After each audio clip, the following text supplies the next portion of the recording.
gives me great pleasure to introduce our Congresswoman, Kathleen Rice. You have to know a few things. You have to know that she's a rising star, as everyone always knew she was, and still is.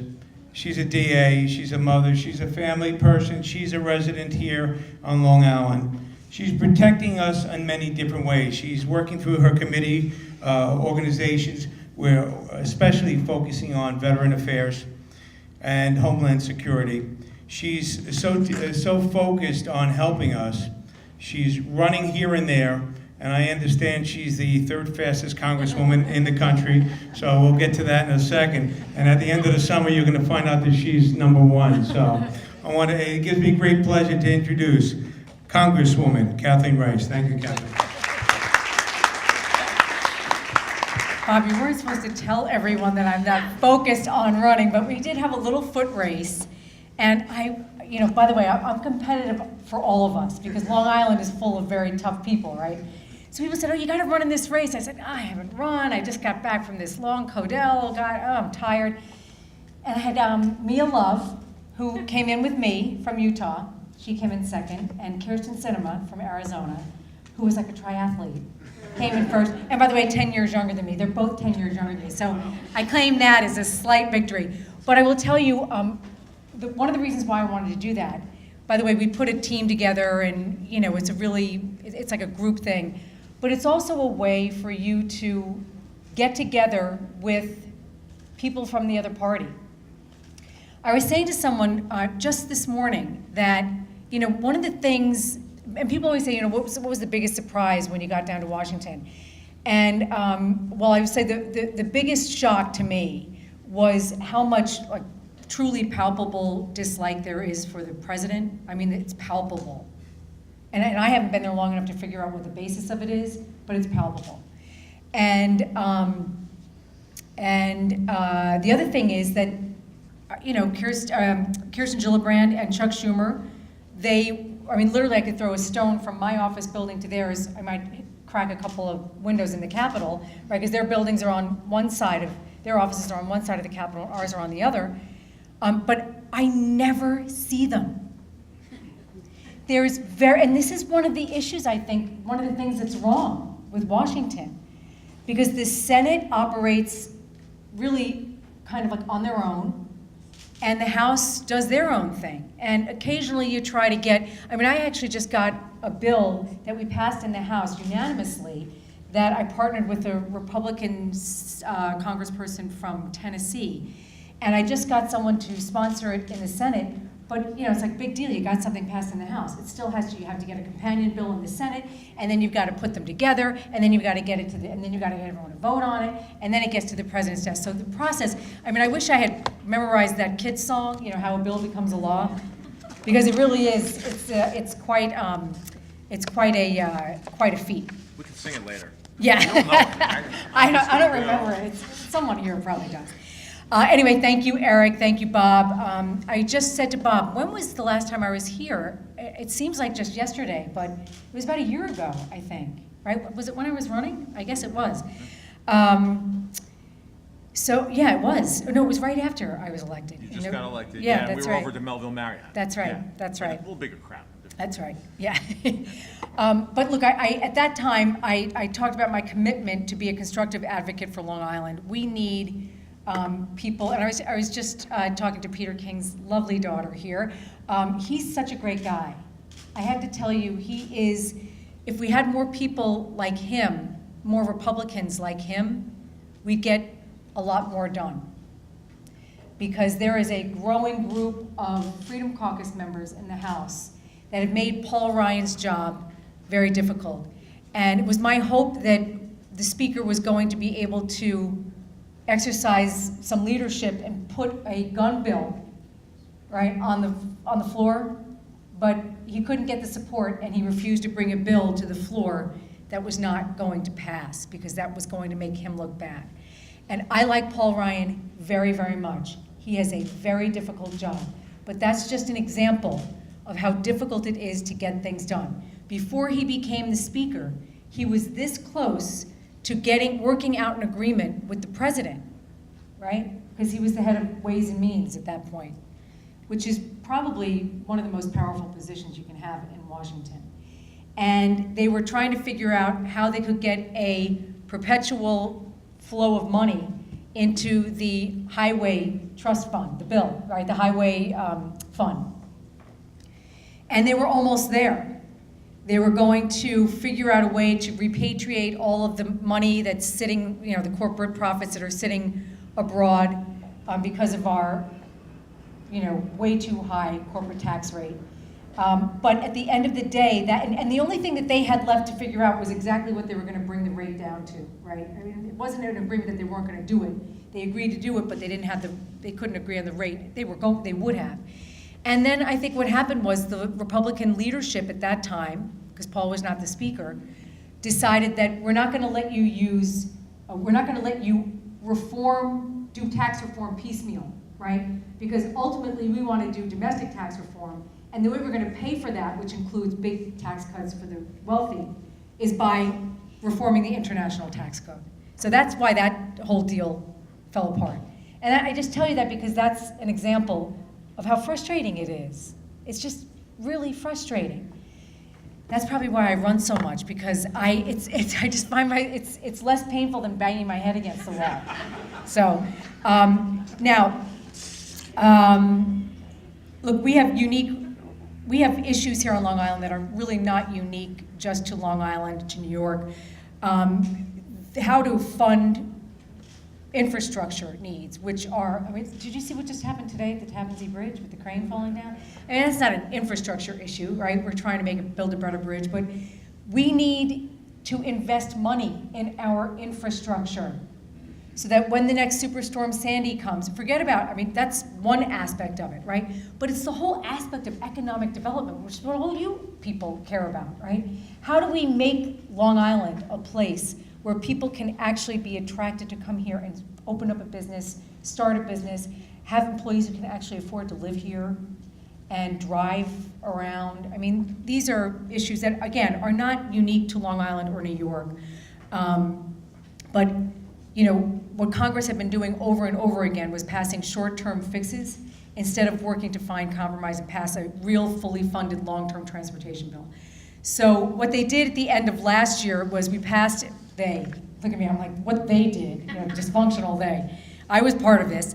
We passed a 5-year transportation bill called the FAST Act. Everything's got an acronym, right? So the FAST Act is Fixing America's Surface Transportation, which actually makes sense. I didn't come up with it, but I think that's an appropriate name. It's going to provide more than $300 billion for surface transportation programs across the country, including more than $16.3 billion in direct infrastructure spending for New York State, and nearly $2.5 billion federal dollars for infrastructure projects right here on Long Island. Now, the bill also protected the 5430 mass transit funds for high-density states, which is a funding source that provides New York with more than $100 million a year and creates new grant programs that could provide additional funding sources for Long Island communities and New York State. Now, I got to Congress too late because there's no more earmarks, which is a real drag. You guys remember the days, Peter King remembers the days when there were earmarks, and you could actually bring money, right? Because we send so much more money to the federal government than we get back, right? And earmarks is one of the ways that your representatives could say, hey, I want this money to come back for this project, for that project. Now, doing away with earmarks, it was a political decision. I get it. We probably have to revisit it. That's one of the issues that people are talking about a lot, actually, the whole earmark issue, and bringing it back. It's not as if the money disappeared. It's just parked in various agencies, DOD, VA, Department of Education, Health and Human Services. So it just makes my job a little harder because I actually have to kind of dig and try to find the money and bring it back that way. But there is actually conversations about, there's really nothing wrong with earmarks as long as it's done with full transparency, so that you're not bringing money back to give to your relatives and your friends and your business partners, and you're not taking any money out of that. We don't have to have, all you have to do is open up the newspaper. It seems every day. We have someone here from Newsday who loves to report on this stuff, and I don't blame them, on all the shenanigans that are going on in Albany. And some of that stuff has happened in Washington, and it has come at a political cost, number one, but also a real monetary cost, economic cost to us here on Long Island. So the bill that I just described is going to have a real effect on our communities here in Nassau and Suffolk and throughout our region. Combining the federal funding for Long Island with state and local funding, we're going to see infrastructure investments totaling more than $8 billion in Nassau and Suffolk in the years ahead. Why is that important to know that that money is guaranteed? Because now you can plan, right? We could never have long-term planning because it was, is there going to be money next year? Am I going to make this investment? Am I going to try to come up with this new project? Now we have money out for the next at least 5 years. It should be more than that. But at least that's something, and we're going in the right direction. It's going to create and support good jobs. It'll put people to work rebuilding our bridges and our roads and our highways, improving mass transit systems, and expanding transportation choices for all New Yorkers. Oh, look at our littlest constituent there. I'll try not to wake up the baby. I won't say anything too upsetting to wake the baby up. These projects are going to make our roadways and transportation systems smoother, stronger, safer, more efficient. I mean, all of us, look, I drive around Long Island all the time, and I just hope every day that I get home without a flat tire. I mean, it's that bad, right? But for all of us here today and for everyone working to ensure a prosperous future for our communities on Long Island, I know that revitalizing our local business districts is always a top priority. The district that I have, I walk down the main streets of the communities all the time, whether it's Garden City where I'm from, or Hempstead, Freeport, Rockville Center, Long Beach, many others. And I see the heart of our local economies. It's the mom and pop shops, right? We have to do everything we can to support the mom and pop shops. That was one of our big battles last year, which was insane to me, about whether we're going to reauthorize the Export-Import Bank. It's the most ridiculous argument I have ever heard in my life.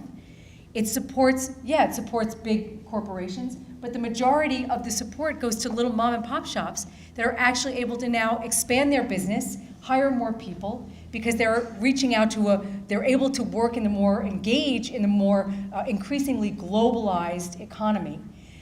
So that was another craziness. But look, I see a lot of small and medium-sized businesses that are succeeding and creating jobs no matter what obstacles they find in front of them.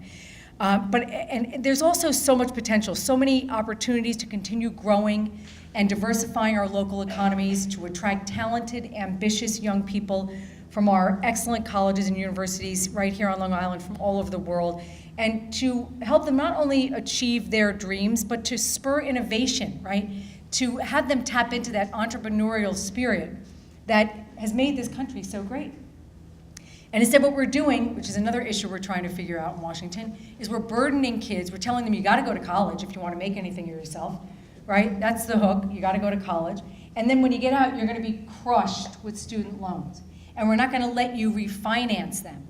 And we're not gonna let your parents get a tax break if they help you out. It's ridiculous what we're doing to kids.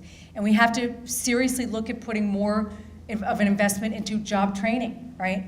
There is, not everyone needs to go to college. There are lots of jobs out there where you don't need a college education, right? So we have to do everything that we can to support kids and whatever their dreams are, and not tell them that they have to fit into this 4-year college career or they're never gonna make it, they're never gonna have a future. Now, as we talk about how to capitalize on those opportunities, we have to recognize that transportation has an incredibly important role to play in downtown revitalization and economic growth. We have to figure out how to get young people to come here and to stay here, right? The days of my parents, half of their 10 kids actually settled here and raised their kids here. We're not doing that anymore. Can't afford to. Strong local business districts need to be surrounded by strong transportation systems, safe roads and bridges, highways that allow for a smooth commute for employees and customers, easy, efficient movement of freight, numerous reliable mass transit options, safe, walkable streets that invite customers into our local businesses. And the whole, regardless of how the governor, and I know you're here from the governor's office, kind of made the announcement about the third track, right? I mean, I have not come out either way. What I'm trying to do is facilitate communication between the governor, which there has been, and the 5 mayors of the villages, I think all of which are in my district. And they're upset. And what I try to say to them is, look, it's not a question of if anymore, it's when, right? And so try to extract, don't tell the governor I'm telling them this, try to extract whatever you can for your village, right? And let's try to see if we can look at this as a way to kind of expand our infrastructure in a good way, but also expand our economic base, right? That's what we have to do here on Long Island as well. Now, the FAST Act alone is not going to, on its own, revitalize our local downtowns. That's going to take a lot of hard work. It's going to take smart planning, collaboration with officials at all levels of government, community leaders, residents, developers, and members of the business community. Look, it's not a perfect bill. People on both sides wanted things that they didn't get in the end, but that's what compromise looks like, right? I mean, the sign of a successful deal, in my opinion, is both parties walking away from the table feeling like they didn't get what they wanted, right? That's what we need more of in Washington. Now, at the end of the day, I believe this legislation is a real long-term solution to many of the infrastructure problems that plague our region, our state, and many other communities across the country. So, again, I think it's important that we have that certainty as well, that we're going to be able to start to bring our infrastructure into the 21st century. You know, it's hard for us to expect the federal government to hear us when we say we want to plan ahead and we want to join this the globalization that's happening right in front of us, and we have to get on the train, right? The federal government hasn't even joined the 21st century. I mean, they really haven't. The record keeping is awful. They're not up on the best technology. I mean, I could give you chapter and verse of, you know, the agencies that I deal with, not just in the VA, but also from Homeland Security, that are not taking advantage of the best technology out there to keep people safe, flying through our airports, at checkpoints and all that kind of stuff. So it's a little slightly hypocritical of the government to act like, you know, they're all in with this 21st century economy when they're really not doing what they need to do within their own individual agencies. But hopefully that will come too. Look, whatever happens in November, change is coming. I think it's probably pretty clear who I'm going to be supporting. I came out over a year and a half ago. But I, you know, after here I have to go get, you know, a mound of popcorn and just sit and watch TV. It's just like the best theater. Forget about going and getting Netflix or going to a movie. I mean, it would be really gut-wrenchingly hilarious if it wasn't the real world. And here we are. But change is coming. What we have to do is take advantage of the fact that change is coming. And be very careful to listen to, you know, I was talking to some veteran organizations that help veterans to attack the epidemic of homelessness among veterans. And that's obviously tied into joblessness too, which is a great moral failure on our part that there's even one homeless or jobless veteran. But I said to them, look, this is not a political statement I'm going to make, and I'm going to say the same thing to everyone in this room. Listen very carefully to what the candidates are saying, what the 2 candidates are saying. And I said this to the veterans group. Both of them are talking about how they are going to save the VA, how they are going to make the VA so much more responsive to veterans. And I think that's great. And they should be very happy about that. Because when whoever wins, right, hold them to it. This was your platform. This is how you won. You said you're going to take care of veterans. And so too I say to you when Donald Trump or Hillary Clinton talk about we're going to get jobs and we're going to bring this country into the 21st century, we're going to rebuild our infrastructure. Well, you know what, hold them to it, right? Because if that's what they're going to say to get us to vote, then you got to hold them to their words. So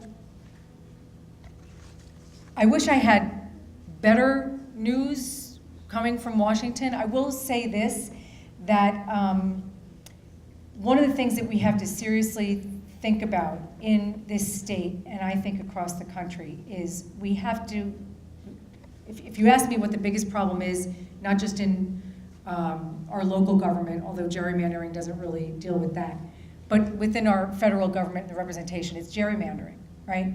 You have congressional districts that are drawn by political leaders strictly for one party's benefit or the other, okay?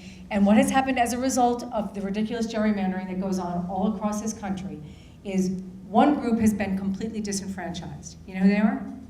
The voters, right? Citizens, the taxpayers.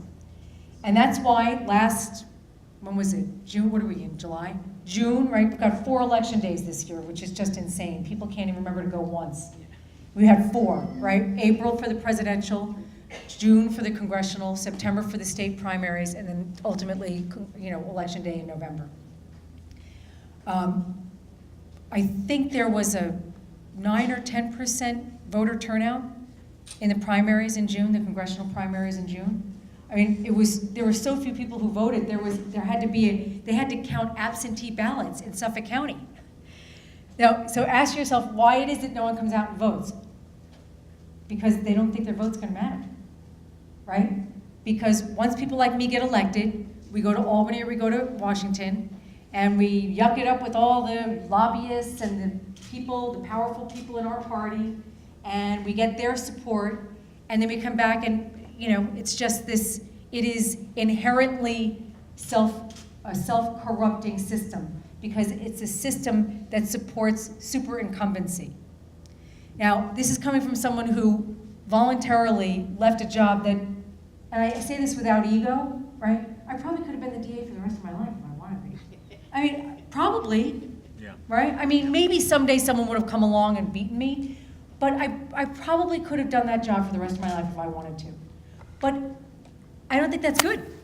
I don't think it's good. I would have loved to keep working with Renee Fichter from the DA's office, but change is good, and you need change, right? We don't have change in Washington. You just don't. We took some very difficult votes, whether it was the Iran vote, TPA, and a lot of my colleagues said, I can't vote for that, or I have to vote for this. I gotta get reelected. I said, wait a minute. I thought you came here to actually this is a job, not just to get you reelected. And so the way that we're gonna change that system is by having independent commissions draw the lines, so that every single year there are competitive races. In New York State, and I'm almost done, I didn't mean to make this so political, but I have all of you here, I just want you to think about this stuff. 27 congressional seats here in New York State. Every 2 years, maybe 3 or 4 of them are competitive. Mine being one of them. New York 1 out in Suffolk. Got the one up in Syracuse. Dan Maffei lost to John Katko. You have, I would say Sean Patrick Maloney's probably safe now. My seat is a very moderate seat. It's what they call a D+4. Steve Israel's seat's a D+2. But, I mean, is anyone worrying whether Jerry Nadler's ever gonna get reelected? Or Joe Crowley, my brother from another mother, I love him. And by the way, I love all these people, and they do a great job. But at some point, we need to give opportunity to other people. And by doing that, having more competitive races, you are going to see people say, you know what? I am going to put it on my calendar that I'm going to get up on election day and I'm going to go vote, because my vote is actually going to matter. Because you're going to have the ability to actually unelect people. The only way we unelect people now is either when they die or they get arrested. That's got to change. The voters have to be able to unelect people. That's a box quote, just so you know. Oh, God. This isn't being recorded by any chance, is it? Yeah, right. Look, I don't say anything I wouldn't say to everyone else. And I've said this, I say this to my colleagues in Washington. You know what? If we're not going to get rid of gerrymandering, you know what we need to have? 2 words. Term limits. Right? Because the founders of our Constitution saw fit to make Election Day a built-in term limit. But because the system is grown to where it is now, it's really not a meaningful term limit at all. So think about that. Watch, as annoying as these things can be, watch what people are saying, because it matters. When people say, I want you to elect me to be the President of the United States, and these are the things I'm going to do, we have to hold them to their word. And don't just allow them to come up with a campaign slogan that's going to let them get elected and then leave us in the lurch. So I always have an open door. I want to do everything I can to help the business community. You know, look, I am a moderate Democrat, okay? I'm not a liberal Democrat. I grew up in a Republican household. My parents were black and blue from blessing themselves, right? They raised us, Catholic education. But my father raised 10 kids running a small family-owned business. And so that's where my business mindset comes from. And so that's how I proudly say, yes, I'm a member of the Democratic Party, but I am a moderate Democrat. And that's what we need here on Long Island. And I will say that it's nice that we have both Republican and Democratic representation on Long Island, because right now we need Republicans, because they have the power, right? And I have no problem reaching across the aisle. One of my favorite people is Pete King. He's a great guy. He's really, happens to be very funny. I'm sure you know, he's very funny. But he's a great family man, he cares, and he's independent. He says it like it is. And you have to respect that in a world that is so soundbitey and antiseptic and not real. So thank you all so much for what you do. Anything that I can ever do, as always, for this organization or any business on Long Island, I'm here to serve you. Thank you very much.